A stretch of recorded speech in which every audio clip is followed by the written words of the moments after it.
Penyakit kencing batu itu yaitu adanya batu di saluran kemih, bisa di dalam ginjal, bisa di dalam saluran atau ureter. Ureter itu adalah saluran yang menghubungkan antara ginjal dengan kandung kemih.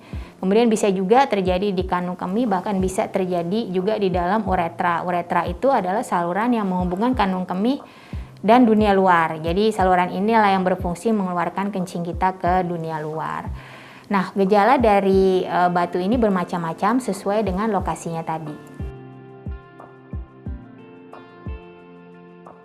Penyebab yang paling sering untuk kencing batu tentunya adalah kurangnya minum ya. Dimana saat kita kurang minum, gampang sekali terbentuk seperti kristal-kristal, pasir-pasir yang akhirnya menjadi batu di saluran kemih kita. Tentunya juga ada faktor-faktor makanan, seperti tadi konsumsi makanan yang terlalu banyak mengandung asam urat, terlalu banyak mengandung kalsium, terlalu banyak mengandung oksalat, itu bisa menjadi penyebab.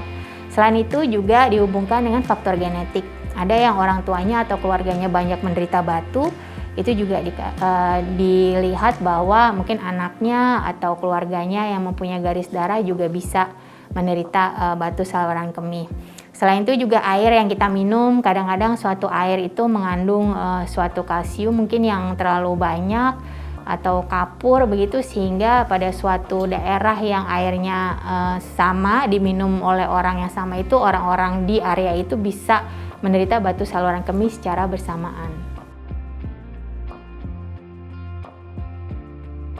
Gejala awal dan lanjutan dari batu saluran kemih tergantung dari letak dan posisi batu tersebut.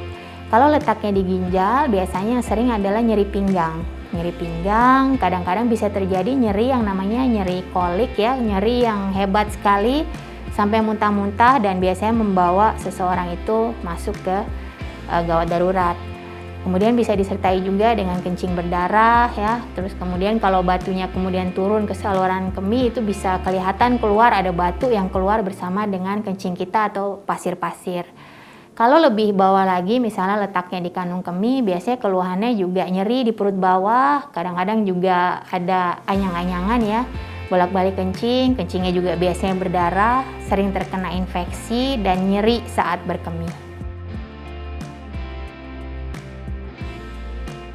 Kondisi kencing batu ini yang membutuhkan penanganan medis segera tentunya tadi yang nyeri kolik, di mana seseorang itu sangat kesakitan sampai mual, muntah, bahkan ada yang sampai tensinya menurun, sehingga memerlukan langsung pertolongan agar nyerinya dapat segera diatasi.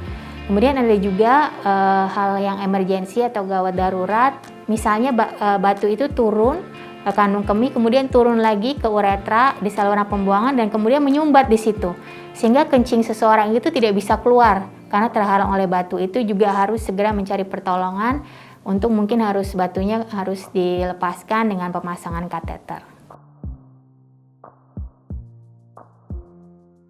Komplikasi atau resiko tertinggi tentunya yang kita takutkan adalah gangguan dari fungsi ginjal. Ya, dimana kita ketahui bahwa batu yang ada di ginjal atau di saluran atau di ureter itu bisa menghalangi produksi urin yang akan diturunkan ke kandung kemih, sehingga ginjal akan bekerja lebih berat dan lama-lama kalau tidak terkompensasi fungsinya pun akan ikut terganggu. Selain itu juga adanya batu meningkatkan resiko terjadinya infeksi karena di situ ada benda asing.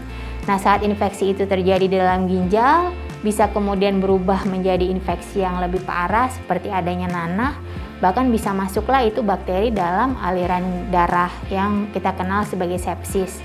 Sehingga pasiennya bisa demam, menggigil, kemudian mulai terjadi perubahan-perubahan pada tanda vital bahkan kesadarannya. Cara pengobatan batu saluran kemih tergantung dari letaknya. Apabila letaknya di ginjal, tentu berbeda dengan yang letaknya di kandung kemih misalnya. Tersedia berbagai macam modalitas, mulai dari terapi obat-obatan, kemudian terapi yang membutuhkan tindakan, mulai dari yang sangat tidak invasif, sampai yang invasif berupa operasi terbuka ya. Itu semua tersedia tergantung dari lokasi, kemudian ukuran batu tersebut, dan juga fungsi dari ginjal kita. Cara pencegahannya tentunya yang paling mudah kita lakukan adalah minum yang cukup. Kalau fungsi ginjal kita normal, pada orang dewasa minumlah yang cukup sebanyak 2 liter per hari. Tidak menahan kencing ya untuk mencegah terjadinya infeksi, karena ada jenis-jenis batu yang terbentuk karena adanya infeksi di dalam saluran kemih. Kemudian juga untuk makanan, hindarilah makanan-makanan yang asam urat tinggi, yang kalsium tinggi. Itu juga menjadi salah satu faktor pembentukan batu. Kemudian kencing juga jangan lupa untuk selalu memperhatikan kencing kita cukup lancar atau tidak. Karena kadang-kadang kencingnya tidak lancar itu membuat sisa kencing di dalam kandung kemih kita membanyak, sehingga air akan terus tergenang di dalam kandung kencing yang bisa menjadi faktor resiko batu. Untuk kebutuhan cairan seorang dewasa dengan fungsi ginjal normal adalah 2 liter sehari. Itu kita terjemahkan kira-kira sekitar 8 sampai 9 gelas. Mungkin yang bagus adalah minum sedikit-sedikit tapi sering. Dengan jenis yang bagus adalah tentunya air putih ya, air putih.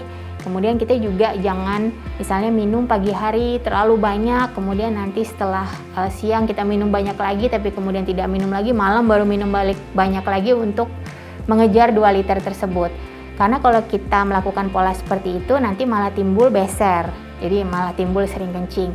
Yang baik adalah secara konstan, minum sedikit-sedikit tapi sering.